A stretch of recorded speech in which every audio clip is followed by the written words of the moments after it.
আজ আমি নতুন আলু দিয়ে অসম্ভব মজাদার একটি কবুতরের মাংসের রেসিপি শেয়ার করব। সব ধরনের মাংসেরই কিন্তু অন্যরকম একটা গন্ধ থাকে। আর অনেক মানুষই কিন্তু আছে কবুতরের মাংসের এই গন্ধের কারণে কবুতরের মাংসটা খেতে চায় না। তো আজকে আমি রেসিপিটা এমনভাবে শেয়ার করেছি, এতে কিন্তু কোনো রকমের কোনো গন্ধ থাকবে না। আর খেতেও লাগবে একদম অন্যরকম একটা টেস্ট। তো চলো রেসিপিটা দেখে আসি। প্রথমে আমি এখানে 2টা কবুতর খুব ভালো করে বেছে কুটে ধুয়ে গুছিয়ে নিয়েছি। তারপর আমি চুলায় একটা প্যান বসিয়ে প্যানটা একটু গরম করে প্যানে আমি পরিমাণ মতো তেল দিয়ে দিলাম। তেলটা একটু গরম হয়ে গেলে এখানে আমি 1 কাপের মতো পেঁয়াজ কুচি দিয়ে দিচ্ছি। পেঁয়াজটাকে আমি হালকা করে তেলের সাথে একটু নেড়ে চেড়ে নিয়ে এখানে আমি কিছু গোটা গরম মশলা দিয়ে দিচ্ছি। গোটা গরম মশলা বলতে এখানে আমি 2টা তেজপাতা দিয়ে দিলাম, তারপর 2-3 টুকরো দারুচিনি দিয়েছি আর 6-7টার মতো এলাচ দিয়ে দিচ্ছি। এখন দিয়ে দিচ্ছি এতে 6-7টার মতো লবঙ্গ আর 6-7টার মতো গোলমরিচ। তো এগুলো দিয়ে সব কিছু আমি তেলের সাথে একটু নেড়ে চেড়ে ভেজে নিচ্ছি। আর পেঁয়াজগুলো যখন এরকম একটু ব্রাউন কালার হয়ে আসবে তখন আমি এখানে 1.5 চা চামচের মতো আদা বাটা, 1.5 চা চামচের মতো রসুন বাটা অ্যাড করে দিলাম। তারপর এখানে আমি 1 চা চামচের মতো জিরা বাটা অ্যাড করে দিচ্ছি।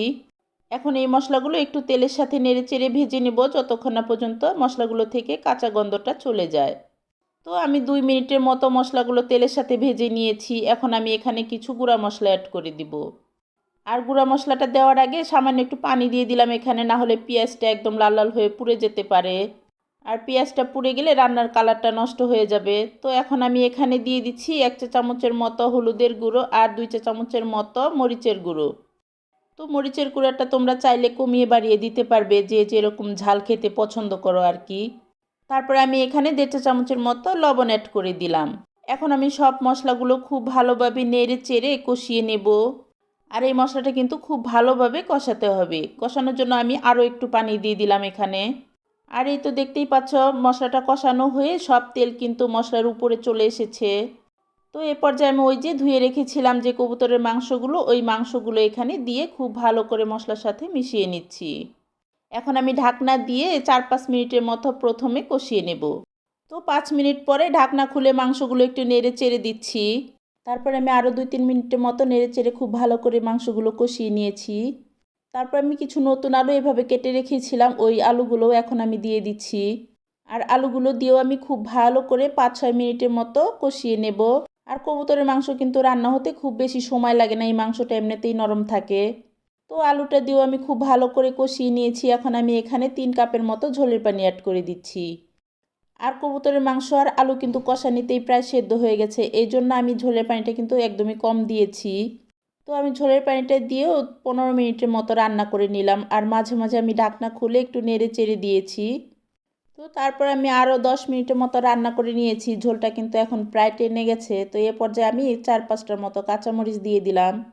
আর কাঁচামরিচ দেওয়ার আগে কাঁচামরিচের মাথাগুলো কিন্তু আমি একটু ভেঙে দিয়েছি, এতে করে সুন্দর একটা ফ্লেভার ছড়াবে তরকারিতে। তো এখন কিন্তু আমার রান্নাটা প্রায় হয়ে গেছে। এখন আমি কিছুটা গরম মশলার গুঁড়া দিয়ে দিলাম। আর 1/2 চামচের মতো সাদা গোলমরিচের গুঁড়া দিয়ে দিলাম, এতে করে কিন্তু যে কবুতরের যে ব্যাড স্মেলটা সেটা কিন্তু আর থাকবে না। তো দেখতেই পাচ্ছ আমার রান্নাটা কতটা লোভনীয় হয়েছে। রান্নার কালারটা কিন্তু অনেক সুন্দর হয়েছে, তাই না?